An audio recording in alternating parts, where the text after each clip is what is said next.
Vice President Sara Duterte hindi lamang usapin po ng privacy, kundi ng pananagutan sa publiko. At sa kabilang banda, mahalaga din pong matiyak na ang bawat hagbang dito sa impeachment trial na ginagawa ngayon inaayon pa rin sa batas at may sapat na batayan. Kasi ang magiging desisyon rito ng impeachment court sa sapin ay maaring maging mahalagang batayan. Hindi lamang po sa kasong ito kung hindi sa mga susunod pang impeachment proceedings. Kaugnay nga rito, kausapin po natin si Manila 3rd District at House Prosecution Member Representative Joel Chua. Kong, good morning. Hi Rod, good morning at magandang umaga rin sa inyong mga taga-subaybay. Opo, kahapon pinagtalunan po patungkol sa pagsapina dito sa mga bank records at iba pang mga dokumento kaugnay ito sa Article 2 ng Articles of Impeachment. Well, kung bakit napakahalaga sa panig ng prosecution na mabuksan o masapina ang bank records at tax records ni VP Sara? Dito kasi makikita natin yung mga legitimate source ng kanyang income. At kung makikita natin kung ano yung talagang dineklara niya sa BIR na kanyang lehitimong income, pwede natin itong ibangga sa kanyang SALN, sa kanyang AMLAC at doon sa SEC na kanilang sinumite ng kanyang esposo. Well, sinasabi ng depensa parang fishing expedition lang ang nais ng ang ginagawa rito ng prosecution, yung paghahanap ng ebidensya na wala naman daw sapat na batayan. Ano pong reaksyon nyo rito? Alam mo, yung fishing expedition, na yan, pasay na yan na argumento. Oo. Hindi na yan dahil itong kinakaharap ng ating Vice Presidente ngayon na impeachment, ito ay paglilitis sa kanyang pananagutan sa taong bayan.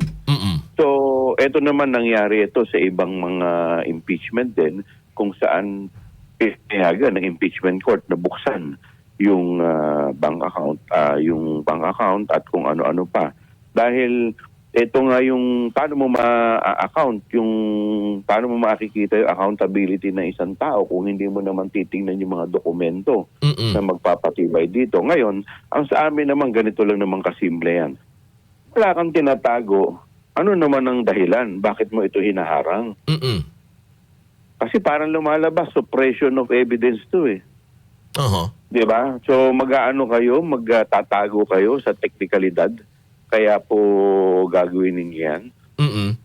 Opo. Kasi kahapon sinasabi nga ni Defense Counsel, Attorney Michael Powa sa argumento na ang nais kalkalin rito ng prosecution ng inyo pong panig, ang tax records ni VP Sara noong 2007 pa na siya ay vice mayor pa lamang at hindi siya na itunuturing na impeachable official.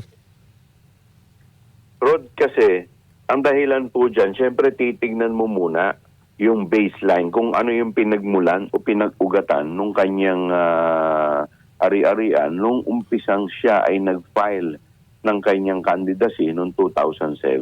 Okay. So ano ang magiging point of comparison mo na ito nga ay lumobo kung hindi mo titignan? Syempre titignan mo yung mga legitimate income kasi kung naging lehitimo naman at justified naman yung pagtaas ng kanyang income dahil sa mga legitimate sources, kagaya ng mga hanap buhay, mga negosyo na kanilang binabayaran si BIR. Rod, take note itong BIR legitimate ito. I-assume natin na lahat ito legitimate. Dahil ito galing sa totoong negosyo. Diba? So pag yan, nakita ni na justify naman, so di baka nga makaganda pa sa kanila Pero kung hindi, baka yun ang kinakatakutan nila kung paano nila maipapaliwanag yung paglobo na hindi nila maipapaliwanag. Pero partikular kung ano ang nais sa patunayan ng prosecution sa Article 2 sa pamamagitan ng bank records, ITR at AMLAC documents. Ang Article 2 is unexplained wealth So ibig sabihin, ito ay yaman na hindi maipaliwanag. At ito ay hindi nagtutugma sa legitimate income ng ating Vice Presidente. Mhm. So yun ang yun ang particular na patutunayan diyan. Okay.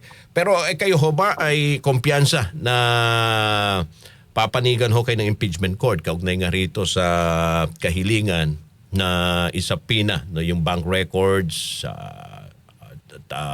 ITR at yung mga dokumento ng AMLA? Kagaya nga nung mga naging argumento mo mga nakaraan, di ba yung mga dating senador na naging parte ng dating impeachment ay pumayag naman talaga. In fact, sila ay ako naniniwala na malaking bagay at malaking papel ang gagampanan ng taong bayan at yung mga media na kagaya ninyo sa pagtututok dito sa usaping ito. Opo. So, with that, malaking chance na ito ay payagan kasi nakatutok ang taong bayan eh. Tama. Oo. Opo. Well, dito naman kung sa patuloy na pagbawas po ninyo ng testigo, nung pre-trial, inilista po ninyo ng prosecution ng mga testigong ito bilang mahalaga sa pagpapatunay ng Article 4. Ano po nagbago ho sa tagbo no, ng paglilitis kung bakit nagpasya ng prosecution na bawasan na yung mga testigo sa grave threats, sa Article 4 ng Articles of Impeachment? Sa pre-trial, normal naman yun no, na ilalatag mo lahat ang mga nasa isip mong testigo. Na sa tingin mo ay magbibigay ng lakas sa iyong mga ebidensya. Pero along the way, habang ito ay nililitis na, kung sa tingin mo sapat na o satisfied ka na doon sa mga testigo na inilatag ninyo.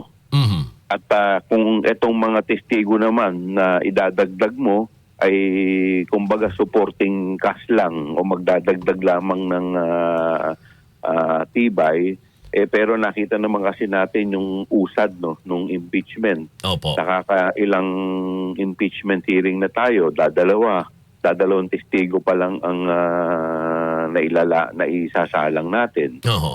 So, siyempre, ayaw naman natin ng protracted hearing. Ibig sabihin, ayaw natin ng matagal na hearing. Kung sa tingin mo, matibay na, malakas na, siguro hindi na kinakailangan yung mga ibang testigo na magdadagdag lamang ng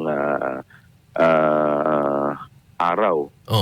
So, siyempre, sa amin naman, ang gusto rin namin matapos na rin ito ng maaga. At kami naman ay satisfied na sa mga narinig namin nitong mga nakaraang ilang araw sa mga sinabi ng ating mga testigo. So doon lang pwede na tayong umusad sa susunod na article. Okay. So ang last na titestigo rito sa July 21 si Director Matibag na lang at pagkatapos hindi na tatalakayin yung Article 4. Tapos na po ang Article 4. So, Article 4. Pupunta na po tayo sa Article 1. Article 1 ulit. Alright. So anyway, kung mensahe na lang, no, sabi nyo nga, talagang nakatutok rito ang taong bayan sa tagbo at proseso ng impeachment trial ni VP Sara.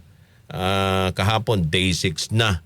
Medyo matagal-tagal pa ito pero siyempre ang tao naman ngayon pa lang may mga ano na sila rito sariling opinion, alam niyo yung pinagtatalunan sa social media bawat paglilitis ang kanilang sinusubaybayan kung sino ang nanalo, kung sino ang natalo, prosecution ba o defense panel. Ganun ba dapat? Oo. Sige, alam mo, Rod, sa akin, ang mensahe ko sa ating mga kababayan ay maging mapagmatsyag.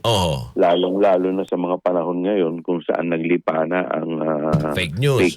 Tama. Kaya dapat tayo maging matalino. Pakinggan natin. Hindi naman namin sinasabi na kami ang paniwalaan ninyo. Pero tignan ninyo ang argumento at mga ebidensya na nilalatag na magkabilang panig. At bago tayo maghusga, kung sino ba talaga ang may punto o wala. Kasi ito pinag-uusapan ay hindi naman ito personal account ng ating Vice Presidente. Ito ay pag-aari o ito ay pera ng taong bayan. Pera ninyo to eh. Ito yung binabayad ninyo na buwis. Ito yung pinagtatalunan dito. So, kaya malaking ang papel na gagampanan ng ating bayan. At siyempre, yun naman ay mangyayari lamang sa mga lehitimong media na kagaya po ninyo. Oo. Hindi dapat dapat nilang tutukan kung sino ang nakapuntos, kung sino ang talo sa sa bawat trial, kung hindi yung laman mismo na pinag-uusap. Lalo tigit sa ebidensya dito sa mga testigo, 'di ba? Yan ang dapat tutukan, 'di ba? At siyasatin ng ating mga Tama po kayo. ng ating mga kababayan. Kung maraming salamat sa inyong oras at panahon, mabuhay po kayo. Mabuhay po kayo. Thank you very much. Manila 3rd District, mga kasama, Representative